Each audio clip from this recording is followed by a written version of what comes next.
Saya kembali menyapa anak-anak sekalian. Selamat pagi. Selamat pagi. Lebih semangat lagi. Selamat pagi. Selamat pagi. Baik anak-anak sekalian, sebelum kita memulai kegiatan belajar kita pada pagi hari ini, alangkah lebih baiknya kita berdoa. Dan sebelum kita berdoa, mari kita angkat pujian. Terima kasih Tuhan 3. Ya.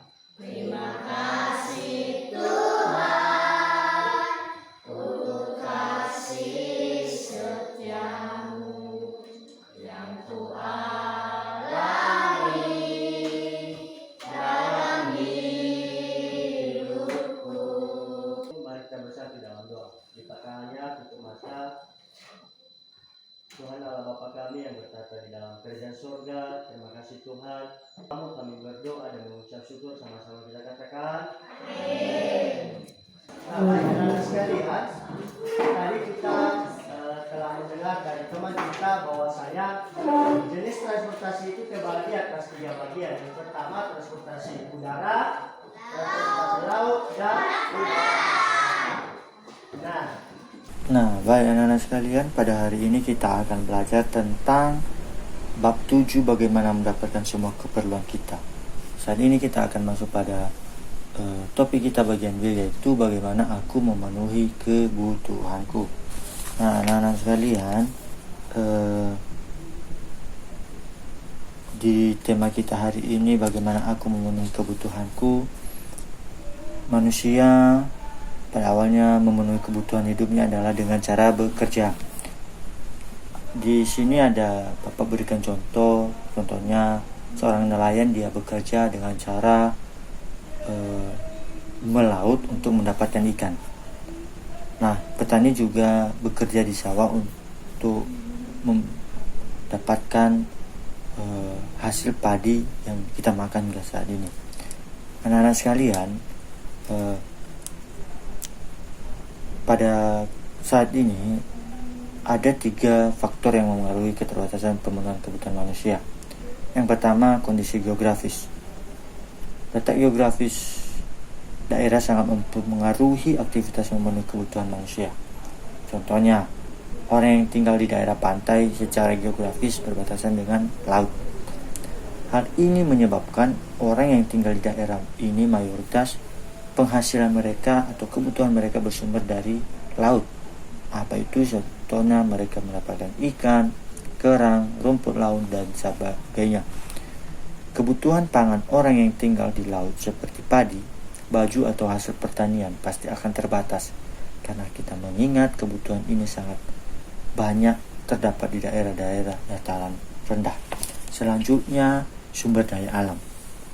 Sumber daya alam yang dimiliki setiap daerah pasti berbeda-beda dan cukup beragam tergantung dengan kondisi geografis.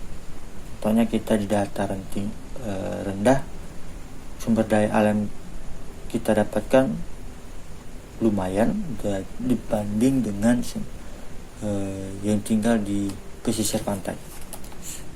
Faktor yang ketiga itu sumber daya manusia. Sumber daya manusia memiliki dalam daya manusia ini tidak semua orang memiliki keahlian dalam memenuhi kebutuhannya hari demi hari, sehingga butuh orang lain dalam memenuhi kebutuhan hidup tersebut. Nah, pada topik ini kita akan diperkenalkan bagaimana manusia memenuhi kebutuhan hidupnya dan uang sebagai alat tukar. Nah, pada minggu lalu kita telah belajar tentang aku dan kebutuhanku. Nah, sekarang kita akan belajar tentang kebutuhan hidup kita dalam menggunakan uang sebagai alat tukar. Nah, anak-anak sekalian, kita dapat mengambil contoh bahwasanya pada masa awal terciptanya pada masa manusia purba, alat tuh tidak ada yang namanya uang untuk membeli barang, tetapi mereka menggunakan sistem bertahan hidup dengan cara mencari makanan-makanan yang ada di hutan. Nah, Sebelum dan setelah itu berkembangnya zaman, ada yang namanya penggunaan uang atau cara berbelanja dengan cara barter, di mana barter ini cara penggunaannya dengan cara menukar barang. Contohnya saya ingin membeli pisang dengan digantikan dengan buah semangka. Begitulah contohnya kira-kira anak-anak. Nah, di sistem barter juga anak-anak ada kelemahannya. Yang pertama, sulit mendapatkan orang yang bertukar dengan barang yang kita butuhkan. Terusnya, sulit untuk memperoleh barang yang memiliki nilai pertukaran yang seimbang dan hampir sama nilainya. Selanjutnya, sulit menemukan orang yang sama ingin bertukar barang yang saling dibutuhkan.